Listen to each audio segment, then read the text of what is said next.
My husband told me he cheated because watching me give birth to our daughter ruined his attraction to me. He said this like he was doing me a favor by being honest. I saw things come out of you that I can't unsee. You're just not sexual to me anymore. You're like a medical patient now. He had started sleeping with his coworker Megan 3 weeks after I gave birth. Drop a comment and let me know where you're listening from and what time it is for you right now. I'd love to know who's part of our community. The air in our living room was so sterile it felt like an operating theater. Nico stood by the window, adjusting his cufflinks, looking at his reflection rather than me. Hannah, it's not cruelty, he said. His voice smooth, the same tone he used when pitching a rebrand. It's biology. I'm a visual creative. My entire career is built on seeing beauty. And frankly, what happened in that delivery room? It was a design flaw. Design flaw. That's what he called the emergency C-section that saved our daughter's life. The scar running across my lower abdomen wasn't a mark of survival to him. It was a smudge on his minimalist canvas. He turned to face me, scanning my body with a detached, critical gaze. I'm just being transparent. You know I value authenticity. And authentically, I can't be intimate with damaged infrastructure.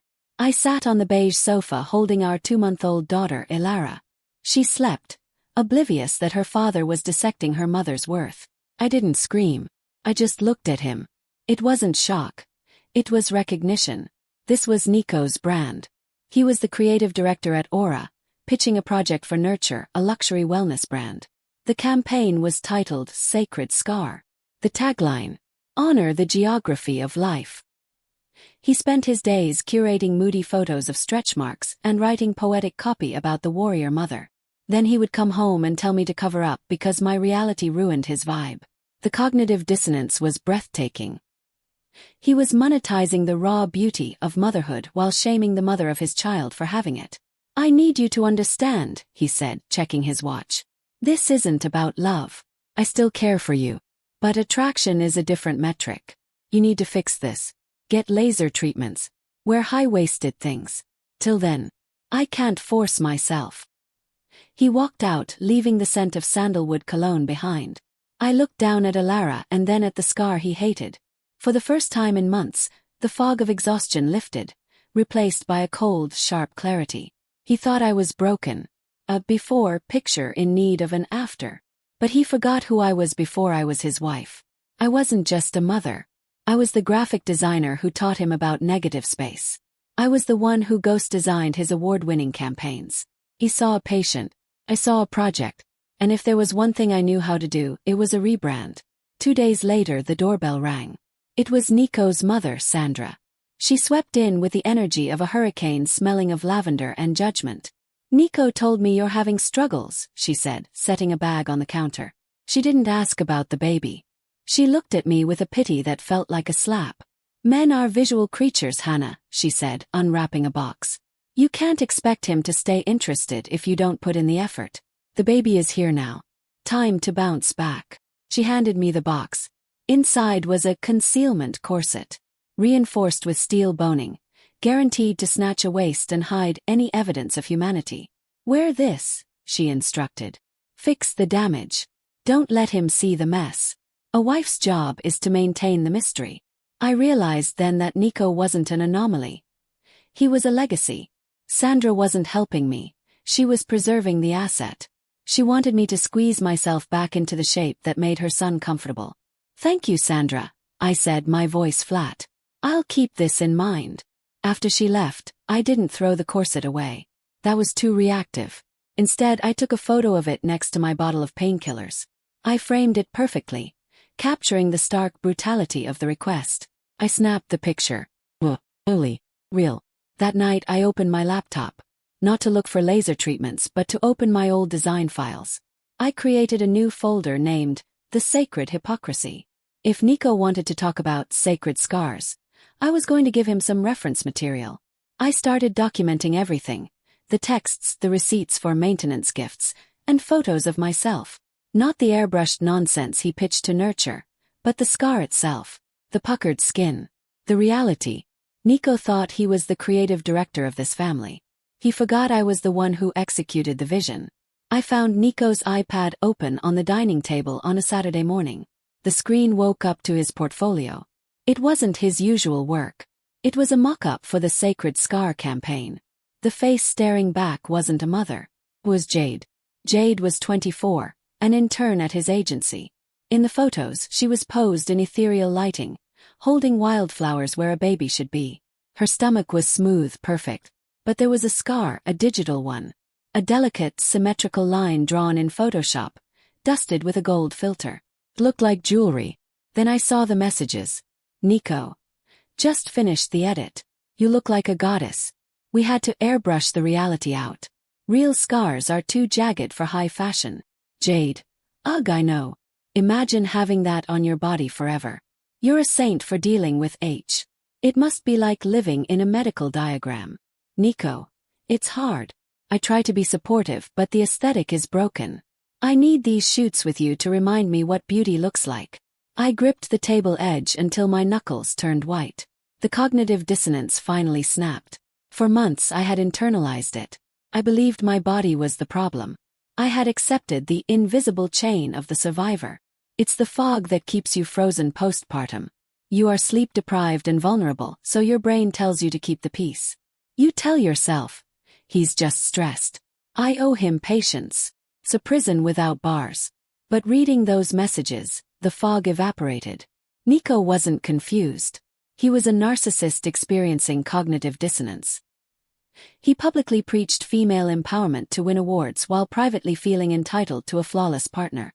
He separated his public persona from his private cruelty because he believed he was above the rules he wrote for everyone else. He wasn't a saint dealing with a broken wife. He was a fraud using an intern to cosplay the struggle I was living. Closed the iPad. I didn't smash it. I walked into the nursery, picked up Elara, and looked in the mirror. I saw the dark circles and the spit-up. But for the first time I didn't see a mess. I saw the architect of life. I put Elara back in her crib and went to my home office. I pulled up the raw photos of myself. I opened my design software. Nico thought he was the visionary, but he forgot who taught him the tools. I started working. I didn't airbrush. I enhanced. I used high-contrast black and white to turn stretch marks into rivers. I added gold leaf textures digitally, inspired by kintsugi, the Japanese art of repairing broken pottery with gold, honoring the break as history. When I was done, I had a campaign.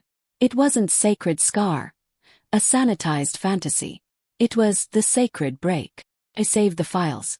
I found the contact info for Christina, the CEO of Nurture. I wasn't going to ask for Nico's permission. I was going to take his client. I found Christina's private email in under 5 minutes using Nico's password manager. I didn't write a long, emotional plea. Kept it lethal. Subject: the real Sacred Scar, and the artist who made it. Attached were 3 files. The Sacred Break concept, a side-by-side comparison of Nico's Jade mock-ups versus reality, and a portfolio of the campaigns I had ghost designed for him. I hit send at 9:15 in the morning. Nico was in the shower, singing, thinking he was a genius. He had no idea his genius was dismantling his career in the kitchen. Christina replied in 12 minutes. Can you be at my office in an hour? Bring the source files. I put on a sharp black blazer I hadn't worn in a year. It was tight across the shoulders, but it made me look like a creative director, not a patient. I left Elara with a nanny hired on Nico's credit card and drove to Nurture. Christina's office was glass and white orchids. She was 45 and intimidating. She pointed to the monitor on her wall. You're Nico's wife, she said. I am, I replied. But I'm here because I'm the ghost designer who won him the Clio Award. And I'm the woman in those photos. Christina looked at the screen. My scar glowed with digital gold, jagged and undeniable. Nico pitched you Sacred Scar, I continued. But he gave you a fantasy. He used an intern and a blur tool because he believes real mothers are aesthetically broken. He told me my body was a design flaw. Christina's eyes narrowed. He billed us $40,000 for casting authentic talent. He said raw images were too visceral. He lied. He used his mistress because he couldn't stand the reality of your demographic. I'm offering you the story. I tapped the screen. This isn't about hiding damage. It's kintsugi. We honor the break as the strongest part of the vessel. Christina traced the gold line on the screen. I have a scar like this, she whispered. From my twins. She turned to me, her eyes hardening. He's a fraud. He gave me a speech about honoring women while erasing his own wife. He's a liability, I said. If you launch with Jade and the internet finds out, nurture looks fake. I have a proposal. Don't fire him yet. He needs to present this. He needs to stand on that stage at your gala next week and believe he's won. You want to trap him, she said. I want to let him trap himself. Tell him you want artist submissions for the hero image to save budget. He'll sign the release forms without looking because he's arrogant. And the hero image is me. Unfiltered. Gold-leafed. 10 feet tall. Christina smiled. Welcome to the team, Hannah. Let's burn it down. Christina called Nico 20 minutes later. She pivoted the campaign to feature the Mystery Muse. Anonymous submissions to generate buzz. Nico came home that night pouring whiskey, celebrating. Christina finally gets it, he announced. She wants an anonymous submission for the hero image. Saves 50 grand. I'll control the narrative on stage. I chopped vegetables, keeping my voice flat. Who is the artist? Some nobody. It doesn't matter. We'll blur it, make it high concept. He was so arrogant it hurt. He assumed he would get to filter it until it fit his definition of beauty. The contract came through the next morning.